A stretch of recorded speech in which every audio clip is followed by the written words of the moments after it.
আসসালামু আলাইকুম everyone, welcome back to my channel. কেমন আছেন সবাই? আশা করি আল্লাহর রহমতে বেশ ভালোই আছেন। আমি আল্লাহর রহমতে ভালোই আছি। তো বরাবর মতো আজকে আরেকটি নতুন ব্লগ নিয়ে আসলাম আপনাদের মাঝে শেয়ার করব বলে। তো আজকের ব্লগটি হচ্ছে চুই পিঠা, রস দিয়ে চুই পিঠা কীভাবে বানানো হয়।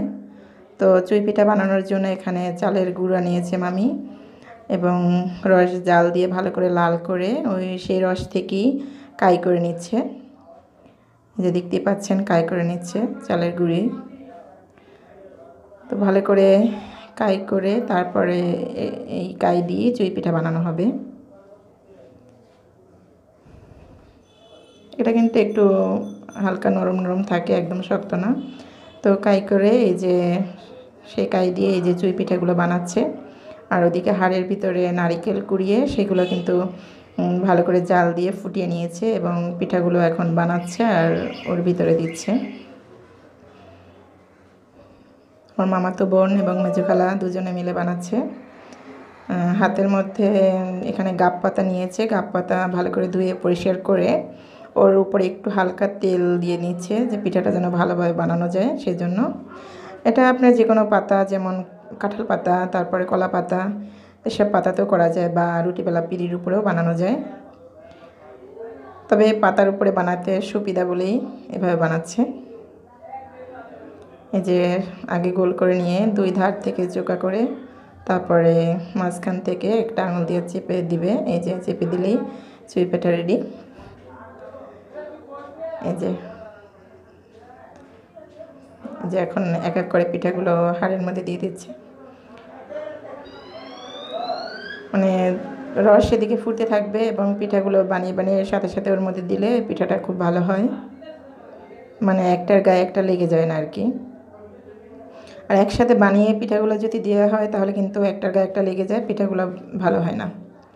তো বন্ধুরা, আমার এই ভিডিওটি যদি ভালো লাগে অবশ্যই লাইক দিবেন, কমেন্ট করবেন এবং ফ্যামিলি ফ্রেন্ডসদের মাঝে শেয়ার করবেন। আর আমার চ্যানেলটি অবশ্যই সাবস্ক্রাইব করবেন যারা আমার চ্যানেলটি সাবস্ক্রাইব এখনও করেননি। আর যারা আমার চ্যানেলটি সাবস্ক্রাইব করেছেন তাদের অসংখ্য অসংখ্য ধন্যবাদ। আর চ্যানেলটি সাবস্ক্রাইব করার পরে পাশে থাকা বেল আইকনটি ক্লিক করে দিবেন। তাহলে কি হবে, আমার নতুন নতুন ভিডিও আপলোড দেওয়া মাত্রই তার নোটিফিকেশন আপনারা পেয়ে যাবেন। তো নানু বাড়িতে গিয়েছিলাম, অনেক ধরনের পিঠাই আমাদের খাইয়েছে, কিন্তু সবগুলো আমি ভিডিও করতে পারিনি, আমি অসুস্থ ছিলাম বলে। তো এই ভিডিওটা যেদিন করেছি সেদিন একটু শরীরটা ভালো ছিল, এই জন্য ভিডিওটি করেছি। আর এতদিন আমি আপলোড দিতে পারিনি কারণ আমার গলার ভয়েসটা ভালো ছিল না, তাই ভিডিওটি ভয়েস দেওয়ার সমস্যা ছিল বলেই আমি দিতে পারিনি। তো অনেক দিন পরে ভিডিওটি আমি আপলোড দিলাম। তো এভাবে এক এক করে এই যে পিঠাগুলো বানাচ্ছে এবং এক এক করে পিঠাগুলো দিচ্ছে হাঁড়িতে।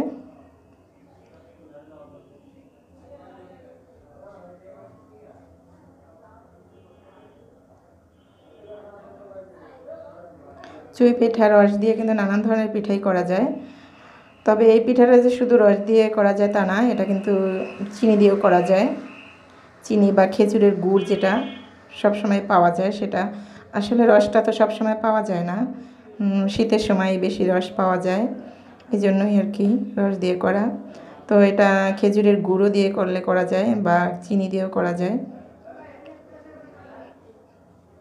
তবে এই পিঠাটা আমার কাছে রস দিয়ে করেছে, এই জন্য খুবই ভালো লেগেছে, খেতেও খুব টেস্ট হয়েছে।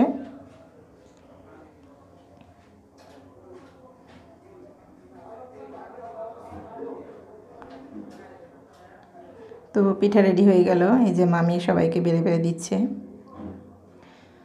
তো বন্ধুরা, সবাই ভালো থাকবেন, সুস্থ থাকবেন, আমার জন্য বেশি বেশি দোয়া করবেন। আজ এই পর্যন্তই। আল্লাহ।